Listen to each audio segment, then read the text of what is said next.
السلام علیکم ویورز، ہمارے چینل پر خوش آمدید۔ میں جو ہی اپنے گھر کی گلی میں داخل ہوا تو بلیک ابائے میں ایک لڑکی مجھے اپنے گھر کے دروازے کے آگے کھڑی ہوئی نظر آئی۔ وہ امی سے کوئی بات کر رہی تھی۔ میں نے اپنے قدموں کی رفتار بے حد آہستہ کر لی۔ ادھر ہمارے علاقے میں زیادہ تر ابائے اور سٹالر لڑکیاں بالیاں ہی پہنتی تھیں، اس لیے مجھے اندازہ ہو گیا کہ کوئی لڑکی امی سے گفتگو کر رہی ہے۔ میں نے سوچا کہ وہ جو بھی ہے آرام سے امی سے بات کر لے، تو پھر میں گھر کے اندر داخل ہوں گا۔ مجھے لگا کہ ان کے درمیان ہونے والی بات مختصر ہی ہوگی، لیکن خواتین کی باتیں شیطان کی آنت کی مانند ہوتی ہیں۔ کسی نے سچ ہی کہا۔ میں آہستہ چلنے کے باوجود اپنے گھر کی طرف پہنچ ہی گیا، لیکن احتراماً ایک سائڈ پر کھڑا ہونے ہی لگا تھا کہ وہ امی کو اللہ حافظ کہہ کر اچانک میری طرف مڑی ہی تھی کہ ہماری نظریں چار ہو گئی، تو اس نے فوراً اپنی نگاہ جھکا لی۔ اس میں کوئی شک نہیں تھا کہ وہ اس محلے کی انتہائی خوبصورت آنکھوں والی لڑکی تھی، اور میں اسے پہچان گیا تھا۔ وہ ہماری گلی کے تیسرے گھر میں آنٹی سریا کی بیٹی تھی، جس نے حال ہی میں اپنے گھر میں مدرسہ کھولا تھا، جس میں وہ چھوٹے بچوں کو قرآن پاک کی تعلیم دے رہی تھی۔ وہ دو بہن بھائی تھے۔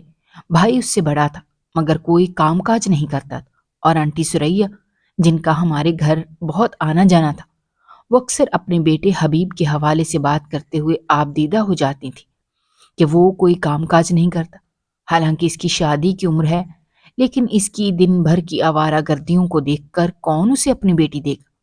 اس کے والد تو اس کی پریشانی میں گھل کر رہ گئے ہیں۔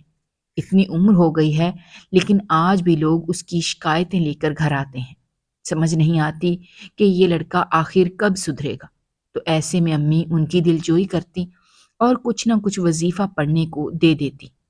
ان کے مالی حالات انتہائی خراب اس وقت زیادہ ہو گئے جب اس کے والد مل میں مزدوری کے دوران حادثے کا شکار ہو گئے اور ان کے سر پر چوٹ آ گئی، جس کی وجہ سے وہ اپنی مالی ملازمت برقرار نہ رکھ سکے اور گھر پر ہی بیٹھ گئے۔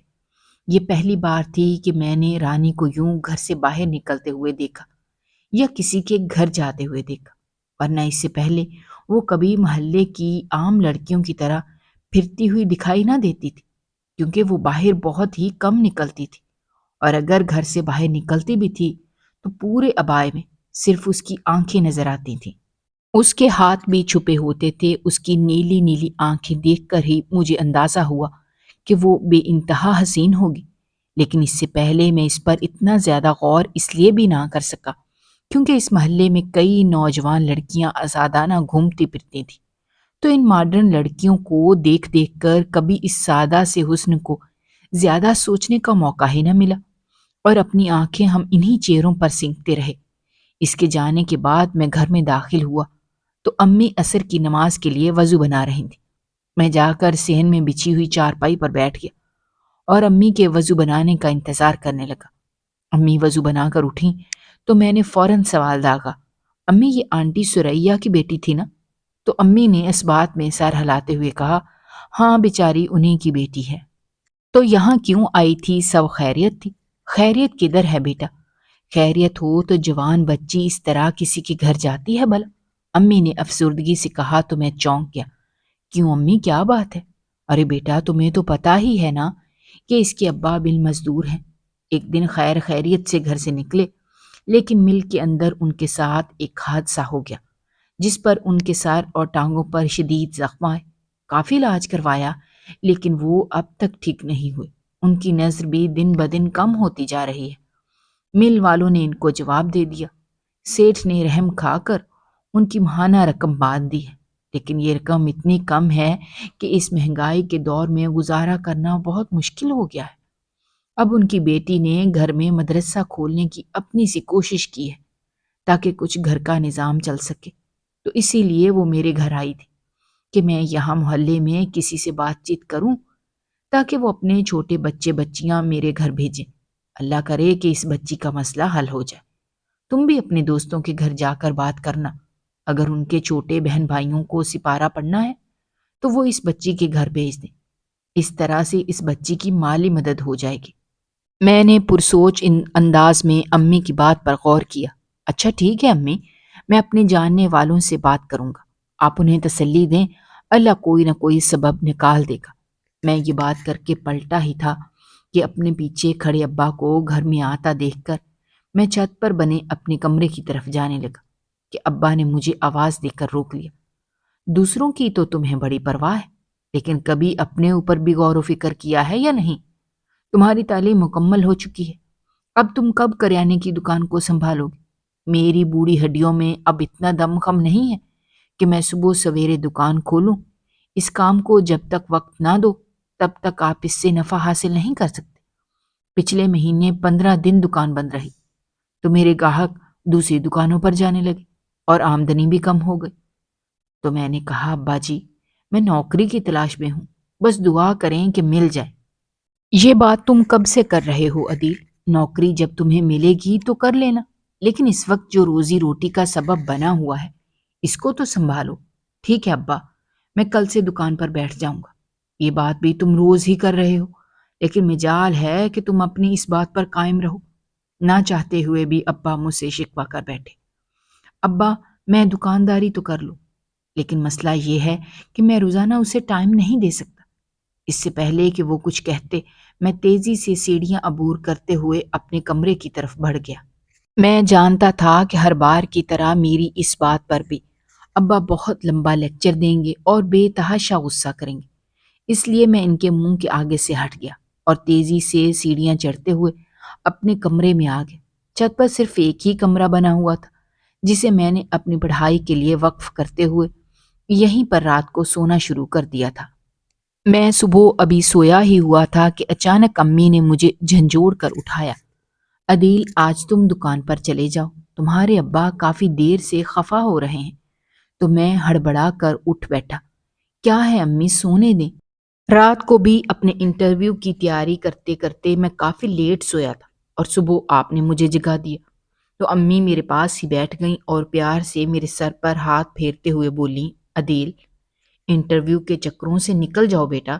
یہاں جب تک کسی کی تگڑی سفارش نہ ہو جاب آسانی سے نہیں ملتی۔ میں مانتی ہوں کہ تم نے اعلیٰ تعلیم حاصل کی ہے اور جاب بھی اچھی چاہتے ہو، ایسے میں آفس کی جاب کی جگہ دکان پہ بیٹھنا آسان نہیں ہوتا، لیکن ہماری روزی روٹی اسی دکان سے جڑی ہے اور تمہارے ابا بہت کمزور ہو گئے ہیں، وہ اتنی دیر تک دکان اب نہیں چلا سکتے، تو تمہیں گھر کا بڑا بیٹا ہونے کی وجہ سے اب یہ ذمہ داریاں اٹھانی ہوں گی، ورنہ تمہارے ابا الجھتے رہیں گے یا پھر تم سے لڑتے رہیں گے۔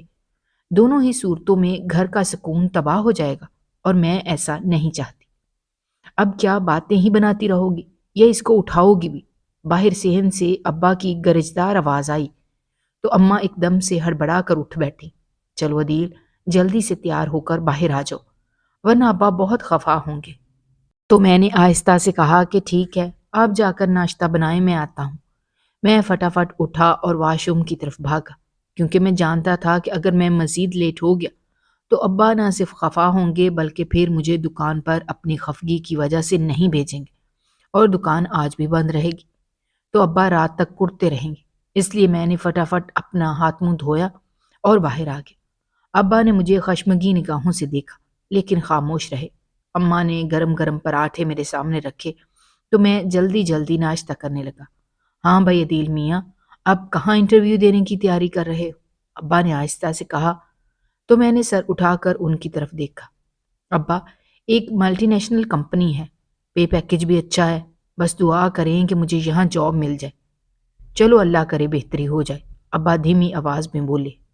میں ناشتہ ختم کر کے اٹھا ہی تھا کہ ابا نے مجھے آہستہ سے کہا کہ میاں، دکان پر جا تو رہے ہو لیکن خیال رہے خوش اخلاقی سے بات کرنا، دکان پر خواتین بھی سودا سلف کے لیے آتی ہیں، تو کوشش کرنا انہیں سب سے پہلے سودا دے دینا، یہ نہ ہو کہ وہ لائن میں کھڑی رہیں، انہیں فارغ کر کے پھر مردوں کو سودا دینا۔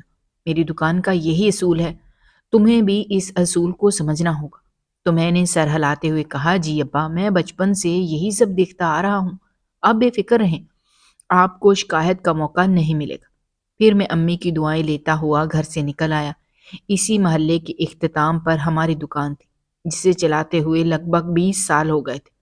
ابا نے وقت سے پہلے ہی ایجوکیشن کے محکمے سے ریٹائرمنٹ لے لی تھی اور پھر اپنی جمع پونجی سے یہ دکان کھول لی۔ انہوں نے یہ دکان انتہائی اصولوں اور ایمانداری سے چلائی تھی۔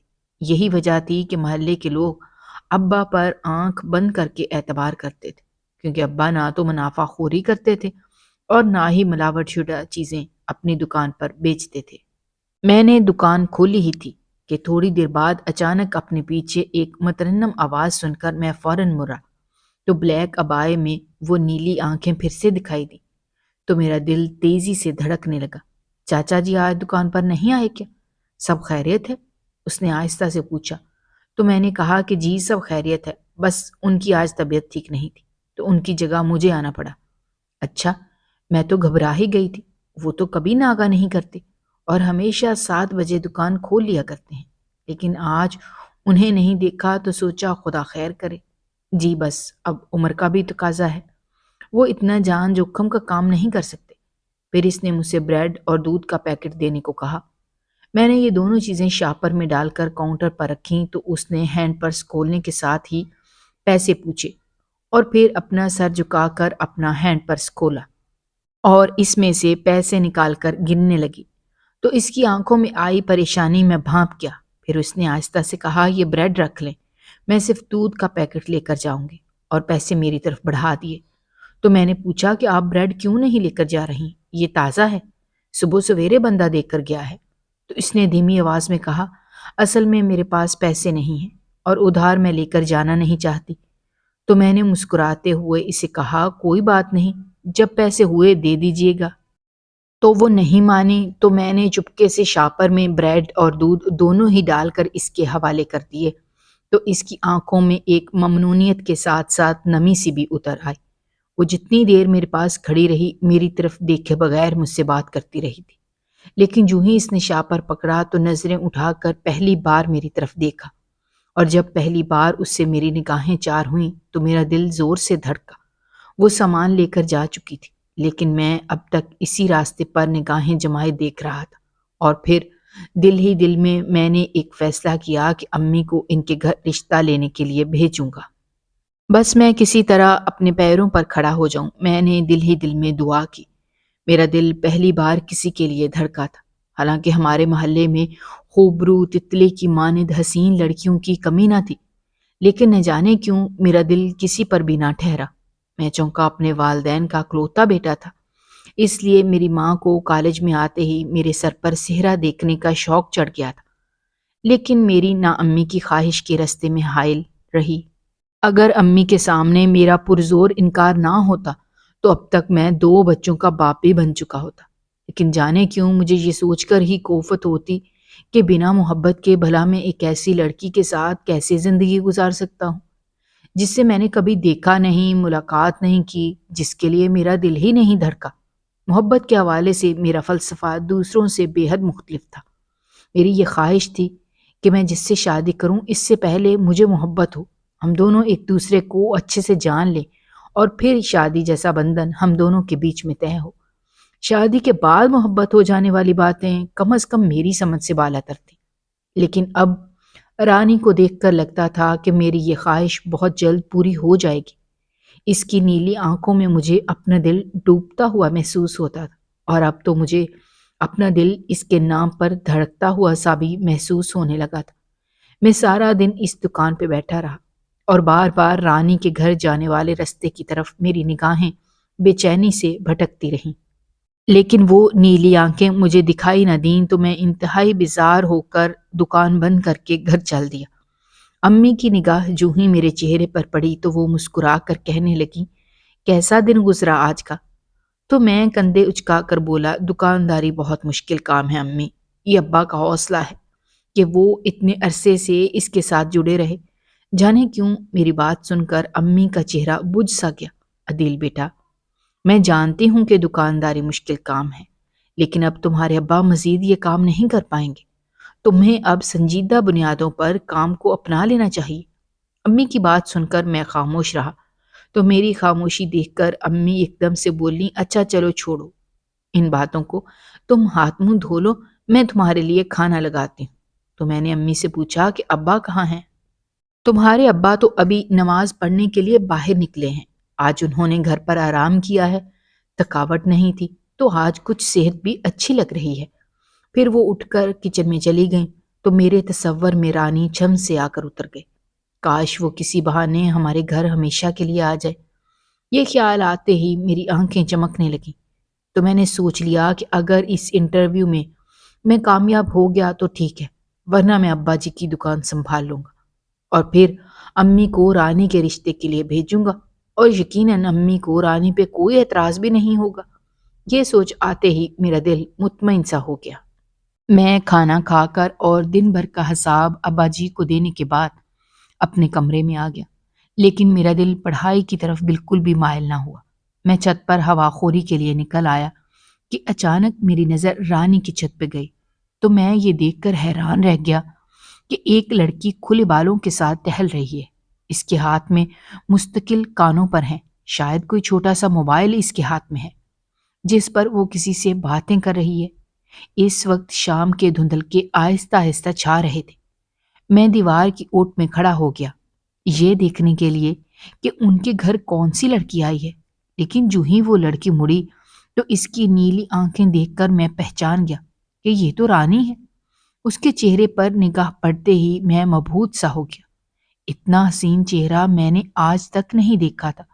اس کی سیاہ زلفیں اس کی کمر پر پھیلی ہوئی تھیں اور چہرے پر ہلکی ہلکی لٹیں اس کی شہد سے گلابی رنگت کو اور بھی خوبصورت بنا رہی تھیں۔ تھوڑی دیر بعد ہی اس نے فون بند کیا اور تیزی سے سیڑھیوں والے دروازے کی کنڈی کھولی اور نیچے چلی گئی، لیکن میں اب تک وہیں پر کسی بت کی طرح کھڑا ہوا تھا۔ وہ تو کسی ہوا کے تیز جھونکے کی طرح وہاں سے چلی گئی تھی، لیکن میں پہلی نظر کی محبت کا قائل ہو گیا تھا۔ واقعی یہ کسی کے اختیار کی بات نہیں ہوتی۔ آج اسے دیکھ کر جتنی بے چینی میرے اندر بھر گئی تھی، وہ سارا کا سارا میرا قرار لوٹ کر لے گئی۔ وہ لڑکی جسے کبھی بھی نقاب کے بغیر میں نے نہیں دیکھا تھا، بلکہ اتنے عرصے سے ہم یہاں رہ رہے تھے، میں نے اسے کبھی یوں چھت پر بھی ٹہلتے ہوئے نہیں دیکھا۔ وہ جب بھی نظر آئی اپنے بلیک عبائے میں خود کو بہت اچھی طرح سے کور کر کے دکھائی دی۔ آج اسے دیکھ کر میں خود سے بیگانہ سا ہو گیا۔ واقعی صحیح کہا ہے کسی نے کہ حسن اگر پردے میں رہے تو اتنا ہی اور نکھرتا ہے۔ میں نے اب اپنا ذہن بنا لیا تھا کہ میں جلد از جلد کام دھندا شروع کر دوں گا، تاکہ جب امی رانی کے گھر رشتہ مانگنے جائیں تو اس کے والدین کو میری بے روزگاری کی وجہ سے انکار کرنے کا موقع نہ ملے۔ یہ سوچتے سوچتے میں کب نیند کی وادیوں میں اترا مجھے پتا نہیں چلا، لیکن جو ہی صبح ہوئی تو میں بستر سے ایسے اٹھ کر نیچے اترا جیسے مجھے کسی نے ڈنگ مار لیا ہو۔ میں نے گھڑی کی طرف دیکھا تو 7 بج رہے تھے، تو میں فوراً تیزی سے نیچے کی طرف بھاگا اور ہاتھ منہ دھو کر دکان کی طرف جانے لگا کہ اچانک امی نے مجھے آواز دے کر روک لیا۔ عدیل، اتنی صبح صبح کہاں جا رہے ہو؟ تو میں نے پلٹ کر انہیں کہا کہ دکان پر۔ تو امی کی آنکھوں میں ڈھیر ساری حیرت اتر آئی۔ کیا واقعی تم دکان پر جا رہے ہو؟ تو میں مسکرا کر امی کی طرف دیکھنے لگا۔ کیا ہو گیا ہے امی آپ کو؟ کیا لگتا ہے کہ میں کسی سے ملاقات کرنے کے لیے جا رہا ہوں، وہ بھی اتنی صبح صبح؟ تو امی میری بات سن کر ہنس دی۔ مجھے اپنے بیٹے پر بہت اچھی طرح سے یقین ہے کہ وہ اس مزاج کا لڑکا نہیں، ورنہ اب تک میں اس کے ہاتھ پیلے نہ کر چکی ہوتی۔ تو میں امی کی بات سن کر ہنس دیا۔ تو پھر امی آپ کیوں مجھ پر شک کر کے اس طرح سے پوچھ رہی ہیں؟ تو میں نے شرارت سے کہا، بھائی سچ بات تو یہ ہے کہ یہ یقین نہیں ہو رہا، پہلی بار تم خود سے دکان پر جا رہے ہو، تمہیں تو منتیں کر کے دکان پر بھیجنا پڑتا تھا۔ آج کے بعد آپ کو میری منت نہیں کرنی پڑے گی امی، میں نے سوچ لیا ہے، اگر مجھے اس بار جاب مل گئی تو ٹھیک ہے، ورنہ میں مستقل بنیاد پر دکانداری شروع کر دوں گا۔ تو امی میری بات پر حیرت سے مجھے دیکھنے لگی۔ ویسے عدیل، آج تو تمہارا صدقہ اتارنا چاہیے، بہت ہی اچھی اچھی باتیں صبح صبح کر رہے ہو۔ تو میں امی کی بات سن کر ہنس دیا اور تیزی سے دکان کی طرف جانے لگا۔ جانے کیوں میرے ذہن میں یہ بات تھی کہ رانی صبح صبح بریڈ اور دودھ کے لیے کھڑی نہ ہو، یا ہماری دکان بند دیکھ کر وہ کسی اور دکان پر نہ چلی جائے۔ اس کے گھر کے آگے سے گزرتے ہوئے میں نے ایک اچڑتی سی نگاہ سے اس کے دروازے کو دیکھا اور پھر اس کے تصور میں خود کو باندھ کر میں اپنی دکان پر گیا اور دکان کھول کر میں منتظر نگاہوں سے رانی کا رستہ دیکھنے لگا، لیکن رانی آج دکان پر نہ آئی۔ تو میں پہلے پہل پریشان ہوا، پھر اتنا بے چین ہوا کہ دل چاہا کہ دکان بند کر کے گھر چلا جاؤں، لیکن پھر امی ابا کا خیال آیا کہ اگر انہوں نے مجھے دکان سے جلدی آتا ہوا دیکھ لیا تو وہ پریشان ہو جائیں گے کہ صبح تو اتنا حشاش بشاش دکان پر گیا تھا اور اب دکان اتنی جلدی بند کر کے گھر آ گیا۔ لہٰذا میں خود کو مصروف کرنے کے لیے موبائل پر ٹک ٹاک دیکھنے لگا۔ اچانک ایک مترنم سی آواز میری سماعت سے ٹکرائی تو میں نے تیزی سے سر اٹھا کر اوپر دیکھا تو سامنے رانی کھڑی تھی۔ اسے دیکھ کر میرا دل دھک دھک کرنے لگا، لیکن وہ مجھ سے بے خبر اپنی ترنگ میں بولی، جیز کا کارڈ دے دیں۔ تو میں نے اسے جیز کا کارڈ دیا تو اس کے پیسے کاؤنٹر پر رکھے تو میں نے اسے کہا، خیر ہے لے جائیں، جب ہوں گے دے دینا۔ تو اس نے میری طرف نگاہ اٹھا کر دیکھا جس میں انتہائی غصہ تھا۔ میں اس طرح بغیر پیسوں کے چیزیں نہیں لے کر جاتی، کل کے پیسے بھی بقایا ہیں، وہ بھی آپ کو دینے ہیں، اس نے سخت لہجے میں کہا، جسے میں نے محسوس کر چکا تھا۔ بہت جلد آپ کو کل کے پیسے بھی مل جائیں گے، یہ کہہ کے وہ مڑی اور گھر کی طرف جانے لگی، لیکن میرے چہرے پر ایک مسکان سی آ کر ٹھہر گئی۔ وہ واقعی ایک مضبوط کردار کی لڑکی تھی۔ مجھے یہ جان کر بے حد خوشی ہوئی۔ دکان پر بیٹھنے کا ایک فائدہ تو یہ ہو گیا کہ اب مجھے آتے جاتے رانی سے بات کرنے کا موقع ملنے لگا، تو میں نے ابا کو گھر بٹھا دیا۔ اس دوران میں نے یہ محسوس کیا کہ وہ ہماری دکان کے علاوہ کسی اور دکان پر نہیں جاتی تھی، لیکن وہ مجھ سے بالکل بے تکلف ہو کر بات نہیں کرتی تھی، حالانکہ میں سودا سلف دینے کے ساتھ ساتھ اسے کچھ نہ کچھ پوچھتا رہتا تھا، لیکن وہ انتہائی مختصر اور سخت لب و لہجے میں جواب دے کر وہاں سے رخصت ہو جاتی۔ میرے لیے یہی بڑی غنیمت والی بات تھی کہ ایک دن میں اس کے آتے ہی دکان بند کر دی اور گھر جانے لگا کہ اچانک اس کے گھر سے گزرتے ہوئے مجھے شور شرابے کی آواز آئی تو میں ٹھٹک کر رک گیا۔ ابھی میں دروازے کو دستک دینے ہی والا تھا کہ ایک دم آنٹی دروازے پہ آئیں اور مجھے دیکھتے ہی بولی، عدیل بیٹا فوراً سے رکشہ لے آؤ، تمہارے چچا کی طبیعت بہت خراب ہو گئی ہے، انہیں ہاسپٹل لے کر جانا ہے، جلدی کرو۔ تو میں فوراً بھاگتا ہوا مین روڈ پر آیا اور پھر رکشے والے کو لے کر ان کے گھر پہنچا۔ اندر چچا بے حال پڑے تھے اور ان کا جوان بیٹا حبیب، اس کا کہیں پر بھی اتا پتہ نہیں تھا۔ میں جو ہی اندر داخل ہوا تو میں نے دیکھا کہ رانی ایک بہت بڑی سی سیاہ چادر میں خود کو لپیٹے پریشان حال کھڑی ہے، لیکن مجھ پر نگاہ پڑتے ہی اس نے اپنی نگاہیں جھکا لیں۔ اسے دیکھ کر مجھے یہ احساس ہوا کہ جیسے اس کی نگاہوں میں میرے لیے کوئی شناسائی نہیں ہے۔ ایسا لگتا تھا جیسے میں یک طرفہ ہی محبت کے سمندر میں غوطہ زن ہوں۔ میں نے اپنے خیالات کو فوراً جھٹکا اور چچا کو اٹھا کر رکشے میں ڈالا۔ رانی اور آنٹی انکل کے ساتھ ہی بیٹھ گئے تو میں نے اپنا موٹر سائیکل نکالا اور اس رکشے کے پیچھے پیچھے میں بھی جانے لگا۔ جو ہی رکشہ ہاسپٹل پہنچا تو میں نے جلدی سے ہاسپٹل کے اندر سے ایک ویل چیئر لی اور چچا کو اس میں ڈال کر فوراً ایمرجنسی وارڈ کی طرف بھاگا، جہاں پر ڈاکٹرز نے چچا کو فوراً طبی امداد دی۔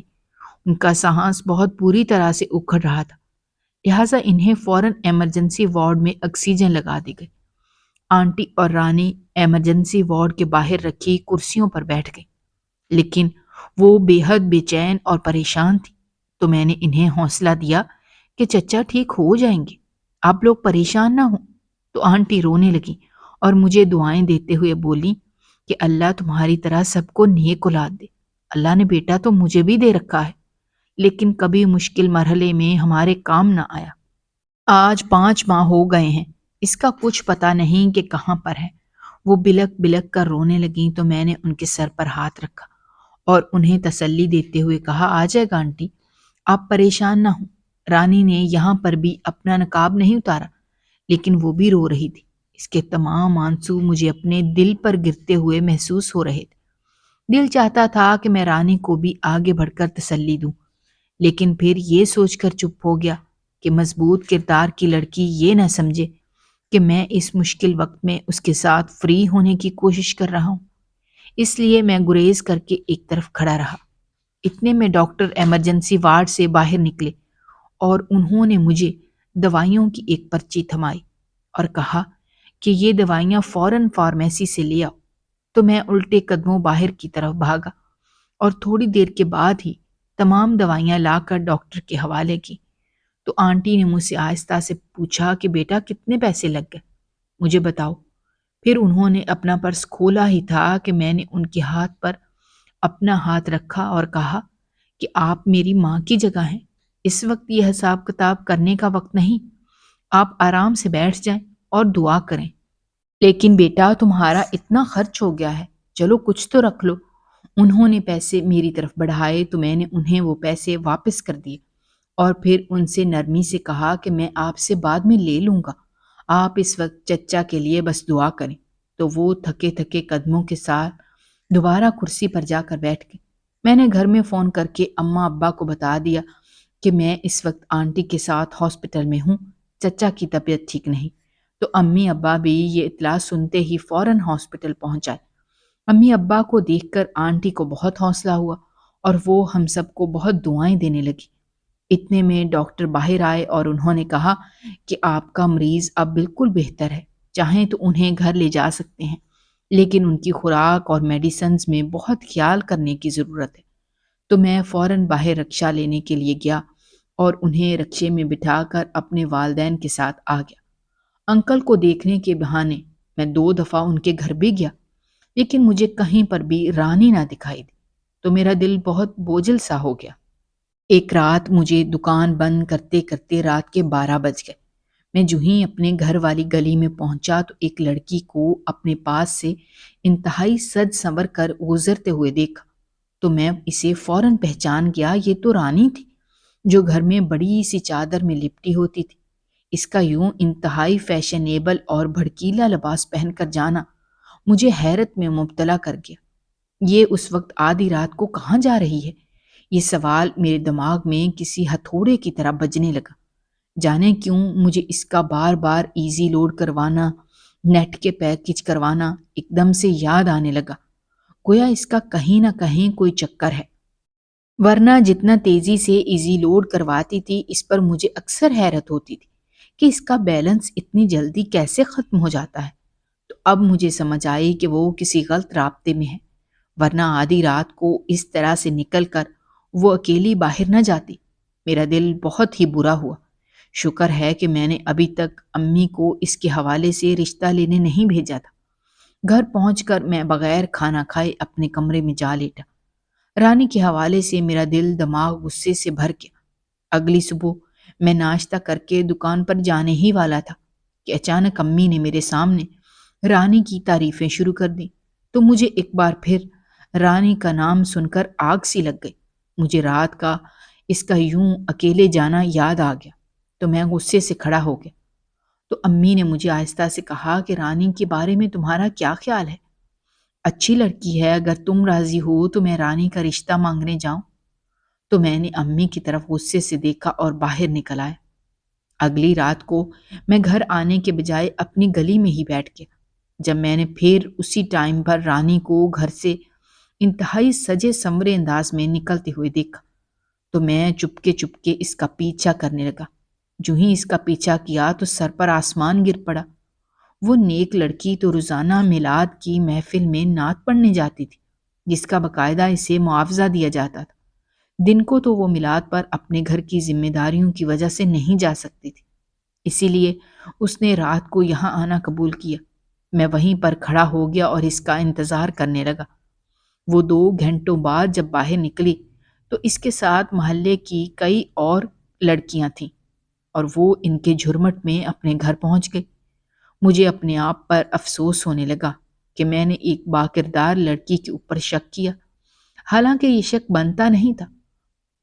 پرکھ کے لیے اس کے کردار اتنا ہی کافی تھا کہ اس نے کبھی بھی آج تک میری بے تکلفی کا جواب بے تکلفی سے نہیں دیا۔ وہ ایک انتہائی مضبوط کردار کی لڑکی تھی۔ میں پشیمانی سے اپنے گھر کے اندر داخل ہوا تو ابا سو رہے تھے، جبکہ امی میری وجہ سے اب تک جاگ رہی تھی۔ میں جو ہی اپنے کمرے میں جانے لگا تو انہوں نے مجھے روک لیا اور پوچھا، کہاں سے آ رہے ہو عدیل؟ سب خیریت ہے؟ تو میں نے انہیں کہا، جی امی سب خیریت ہے۔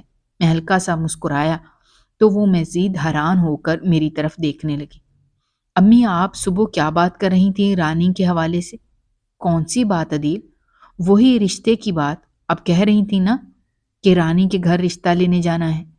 تو امی نے میری طرف دیکھ کر کہا، او اچھا، میں نے رشتے کی بات تم سے کی تھی، لیکن تم تو بھئی اپنے پروں پر پانی بھی نہیں ڈلنے دیتے۔